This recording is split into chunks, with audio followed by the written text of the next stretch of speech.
Students, इस question के अंदर ये बोला गया है कि two identical small non conducting balls, पहली बात तो नॉन कंडक्टिंग है और चार्ज उनको किया गया है रबिंग ईच अदर। तो दोनों को रब करके अगर चार्ज करेंगे तो एक पर अगर प्लस क्यू चार्ज आएगा, दूसरे पर माइनस क्यू चार्ज आएगा, बिकॉज चार्ज ट्रांसफर्स होंगे।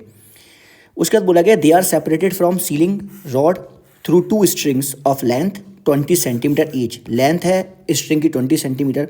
The separation between suspension point is 5 centimetre दिया हुआ है। इक्विलिब्रियम पोजीशन पर बोला गया है कि जो आपके दोनों बॉल के बीच का डिस्टेंस हो जाएगा वो 3 सेंटीमीटर हो जाएगा, बिकॉज ये दोनों बॉल पर एक पर प्लस क्यू चार्ज एक पर माइनस क्यू चार्ज अगर है इस पर, तो ये दोनों बॉल्स आपस में अट्रैक्ट करेंगे। Find the mass of each ball, tension in string, और बोला गया कि the charge on each ball is 2 × 10⁻⁸ coulomb. So सबसे पहले डायग्राम हम बनाने की कोशिश करते हैं। तो इस डायग्राम में सबसे पहले सस्पेंशन पॉइंट बनाते हैं। ये मान लेते हैं ये हमारा, इधर से हमारी ये बॉल कनेक्टेड है और शुरुआत में ये दोनों बॉल्स इस प्रकार से मानते हैं ऐसी होंगी दोनों बॉल्स, और इन दोनों के बीच का जो डिस्टेंस होगा ये लिखा गया है, इसमें 5 सेंटीमीटर लिखा हुआ है। यहाँ पर एक बॉल होगी और दूसरी बॉल यहाँ पर लटकी होगी, इस प्रकार से दोनों बॉल होंगी। अब क्या किया गया, अब इन दोनों बॉल्स को रब किया गया। जब रब करेंगे तो क्या होगा, एक पर प्लस क्यू चार्ज आएगा और एक पर माइनस क्यू चार्ज आएगा, और जब प्लस क्यू और माइनस क्यू चार्ज आएगा तो दोनों में अट्रैक्शन होगा। जब अट्रैक्शन होगा तो डायग्राम दोबारा से हम बनाते हैं इसका। तो 5 सेंटीमीटर सस्पेंशन पॉइंट तो है, लेकिन अब ये कुछ इस प्रकार से अट्रैक्ट करेंगी दूसरे को, ऐसे ही अट्रैक्ट करेंगी।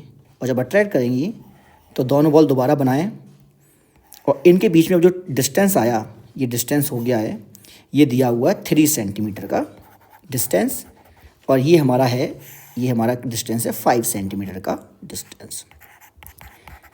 अब हमको बताना है कि इन पर चार्ज, इनका मास कितना होगा। तो इसका एफबीडी बनाते हैं, फ्री बॉडी डायग्राम बनाते हैं। फ्री बॉडी डायग्राम में क्या होगा, तो ये जो बॉल है इस पर एक फोर्स लगेगा, अट्रैक्टिव फोर्स लगेगा इस पर, ये लगेगा हमारा FE इलेक्ट्रोस्टैटिक फोर्स, एक लगेगा नीचे की साइड में mg फोर्स लगेगा, और इक्विलिब्रियम कंडीशन है, यहाँ पर लगेगी आपकी टेंशन T। तो ये टेंशन T फोर्स लगी। तो ये T फोर्स जो है, ये T फोर्स के दो कंपोनेंट होंगे, एक यहाँ कंपोनेंट होगा और एक यहाँ कंपोनेंट होगा। ये हमारे कंपोनेंट्स इन दोनों फोर्स को हमारी बैलेंस करेंगे, तभी ये बॉल जो है इक्विलिब्रियम में आएगी। तो बनाते हैं इसको। तो यहाँ से न्यू पेज ऐड करते हैं। अब ये जो बॉल है, सारे के सारे डायमेंशंस हमको लेने पड़ेंगे इसके लिए। तो ये एक बॉल थी, इसके बाद एक दूसरी बॉल है, ये दूसरी बॉल थी, क्योंकि हमको इसमें इस क्वेश्चन को सॉल्व करने के लिए एंगल्स की भी आवश्यकता होगी। साथ साथ में ये सेंटर लाइन हम मान लेते हैं, ये हमारी सेंटर लाइन है, और यहाँ पर हमारा फोर्स लग रहा है, वो लग रहा है mg। यहाँ पर एक फोर्स लग रहा है, ये लग रहा है FE मतलब इलेक्ट्रोस्टैटिक फोर्स। एक टेंशन फोर्स लग रही है T। इसके दो कंपोनेंट्स करेंगे टेंशन के, एक वर्टिकल एक हॉरिजॉन्टल कंपोनेंट करेंगे। अगर ये एंगल थीटा मानेंगे तो ये हो जाएगा T cos थीटा, और ये हो जाएगा T sin थीटा। यहाँ से T sin थीटा जो होगा वो बैलेंस करेगा इलेक्ट्रोस्टैटिक फोर्स को, और T cos थीटा जो होगा वो बैलेंस करेगा हमारा mg को। डिवाइड करेंगे जैसे ही हम, तो यहाँ से tan थीटा की वैल्यू जो आएगी वो आएगी FE डिवाइडेड बाई mg। ये एक इक्वेशन हमारी आ गई है। अब हमको tan थीटा निकालना है। तो अब देखिए थीटा बहुत छोटा मानते हैं, थीटा को हम मानते हैं वेरी स्मॉल, और जब थीटा बहुत छोटा होता है तो उस कंडीशन में आप देखिए कि जो ये ट्राइंगल है, ये जो ट्राइंगल है, इस ट्राइंगल में ये लंबाई, क्योंकि ये टोटल हमारा 5 है, 5 सेंटीमीटर है, और इसमें से 3 सेंटीमीटर को माइनस करेंगे जब हम, तो बचेगा 2 सेंटीमीटर। तो ये 1 सेंटीमीटर आ जाएगा, और इस साइड भी हमारा क्या आ जाएगा, इस साइड भी हमारा 1 सेंटीमीटर आ जाएगा। तो एक ट्राइंगल जो बनेगा वो ट्राइंगल इस प्रकार से बनेगा हमारा कि ये हमारा होगा 1 सेंटीमीटर, ये हमारा थीटा है, और थीटा बहुत छोटा है, तो ये लेंथ को हम मान सकते हैं जो हमको दी हुई है क्वेश्चन में। इसकी लेंथ दी है हमें, वो दी है 20 सेंटीमीटर, इसकी लेंथ दी हुई है 20 सेंटीमीटर। तो ये हम मानेंगे 20 सेंटीमीटर, इसको मानते हैं 20 सेंटीमीटर। ये क्यों मान रहे हैं 20 सेंटीमीटर, क्योंकि थीटा जो है बहुत छोटा है, तो ये लेंथ और ये लेंथ हम लगभग बराबर मान सकते हैं। तो इस केस में आप देखेंगे कि tan थीटा की जो यहाँ से वैल्यू आई, tan थीटा ये आ गई 1/20। सब्स्टिट्यूट यहाँ पर करेंगे तो 1/20 is equal to electrostatic force divided by mg।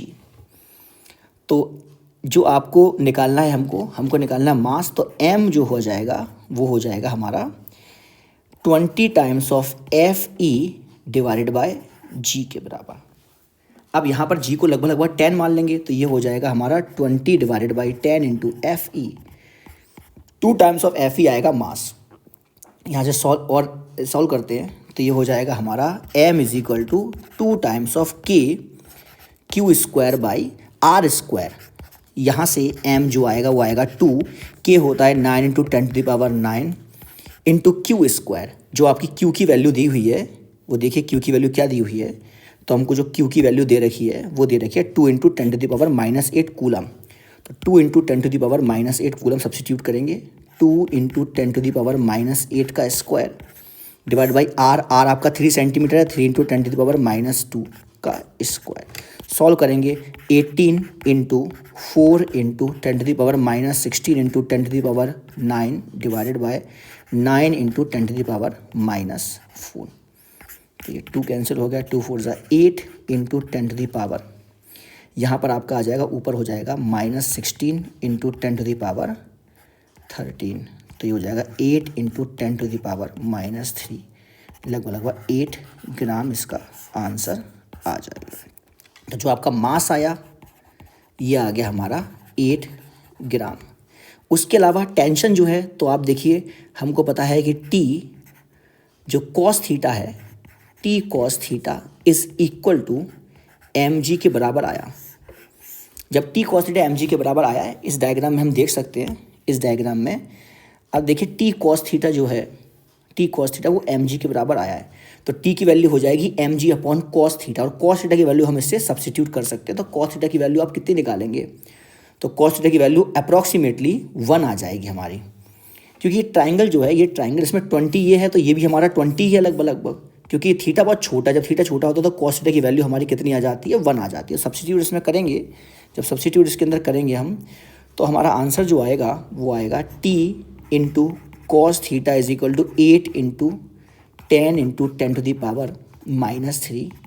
तो 80 इंटू 10 टू द पावर -3, तो यहाँ से हो जाएगा 80 into 10 to the power -3 newton आपकी आ जाएगी, वो आ जाएगी टेंशन के बराबर।